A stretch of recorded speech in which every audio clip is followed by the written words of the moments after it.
कक्षा 9 के सभी छात्र ध्यान दें।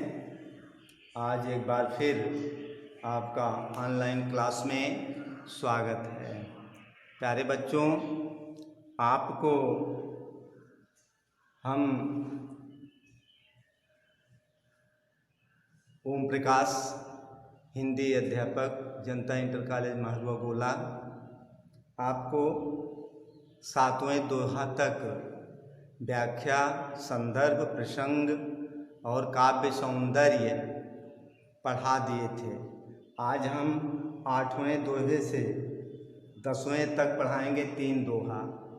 तो इसमें आप देखें कि हमने लिखा है शब्द संकेत में कि कौन सा हम पढ़ाने जा रहे हैं। तो प्रीतम छवि नैनन बसी, पर छवि कहाँ समाए, भरी सराय रहीम लगी, पथिक आप फिर जाए।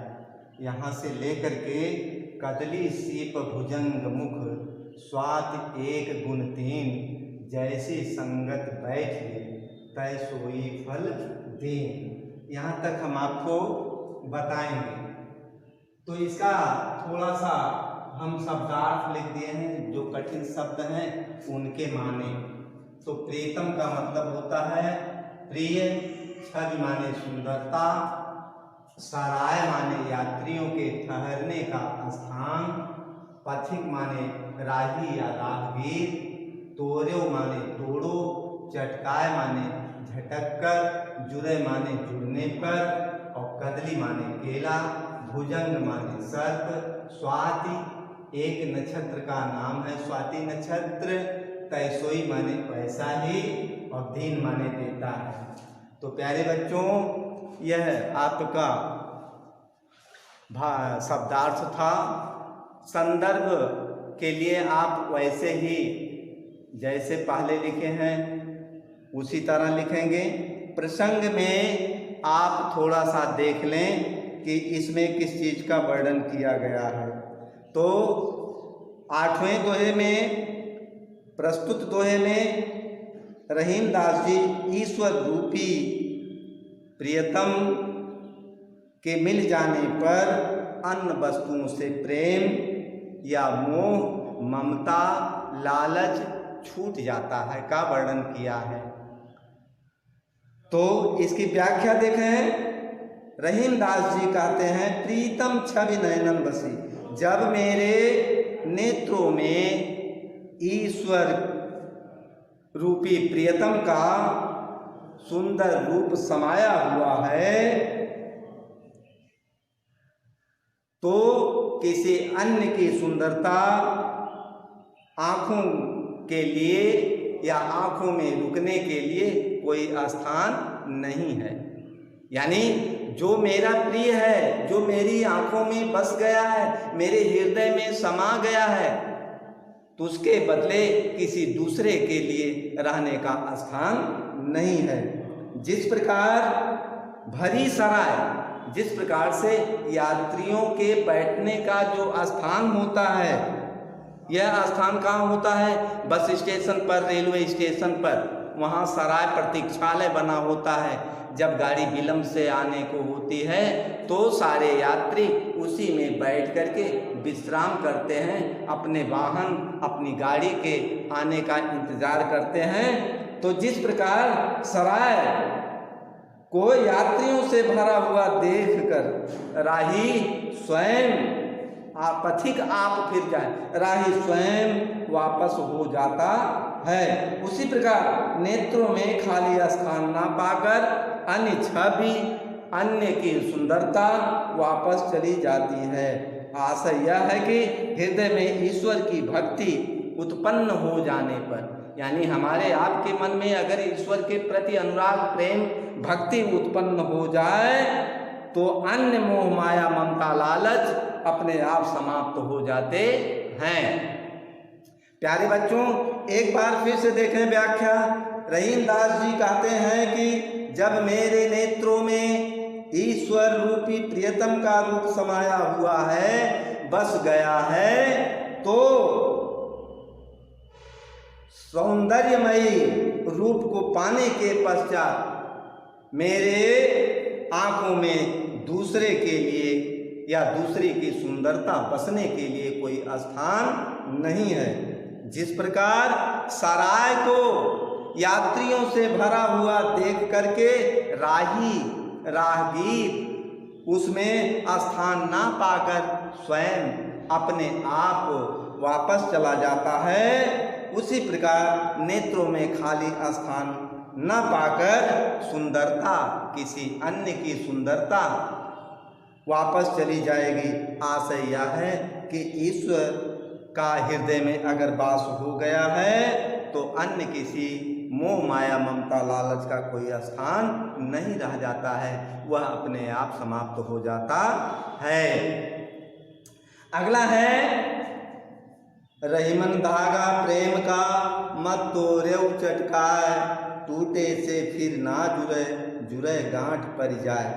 आप इसमें देखें कभी रहीमदास जी संबंधों के बारे में बताया है कि संबंध को अच्छी तरह से संभाल करके रखना चाहिए, इसी का वर्णन किया है। रहीमदास जी कहते हैं, व्याख्या देखें, रहीमदास जी कहते हैं कि प्रेम रूपी धागे अर्थात संबंध को, प्रेम को, मित्रता को छिटक कर नहीं तोड़ना चाहिए। जिस प्रकार धागा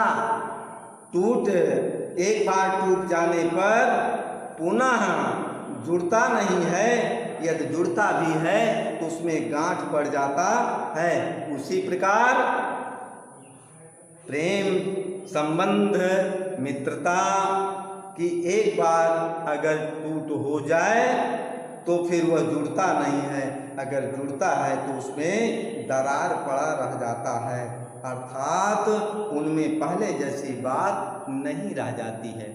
यानी हम आप अगर किसी से हमारी आपकी मित्रता हो गई है तो उस मित्रता को संभाल करके रखना चाहिए, क्योंकि जिस प्रकार से रहीमन धागा, रहीमदास जी कहते हैं जिस प्रकार से प्रेम रूपी धागा यानी कच्चे धागे को छिटक करके नहीं तोड़ना चाहिए, अगर एक बार उसे तोड़ देते हैं तो जुड़ता नहीं है, अगर जुड़ता है तो उसमें गांठ पड़ जाती है।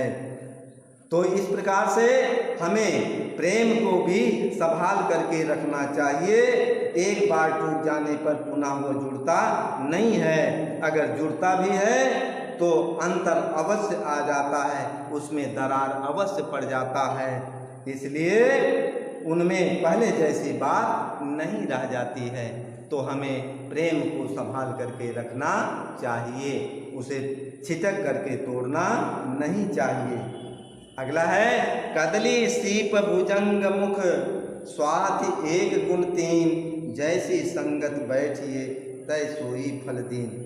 अब इसमें संगत के प्रभाव का वर्णन रहीमदास जी ने किया है, तो व्याख्या इसका है, रहीमदास जी कहते हैं जिस प्रकार से स्वाति नक्षत्र का एक बूंद पानी 3 गुणों वाला होता है, लेकिन संगत के कारण उसके गुण परिवर्तित होते रहते हैं, बदलते रहते हैं या बदल जाते हैं, अर्थात उसका प्रभाव अलग अलग वस्तुओं पर अलग अलग होता है। जैसे अगर उसी स्वाति नक्षत्र का एक बूंद पानी किसमें, कदली यानी केले के पुष्प में पड़ गया, फूल में पड़ गया तो वो कपूर बन जाता है। अगर वही स्वाति नक्षत्र का एक बूंद पानी सीप में पड़ जाए तो मोती बन जाता है, और वही स्वाति नक्षत्र का एक बूंद पानी अगर सांप के मुंह में गिर जाए तो वह विष बन जाता है। ठीक उसी प्रकार मनुष्य भी होता है, जिस प्रकार की संगत करता है उसे वैसा ही फल प्राप्त होता है। सच ही कहा गया है कि जैसी संगति वैसा ही फल होता है। तो प्यारे बच्चों, एक बार और रहीमदास जी कहते हैं कि स्वाति नक्षत्र का एक बूंद पानी 3 गुणों वाला होता है। अगर वह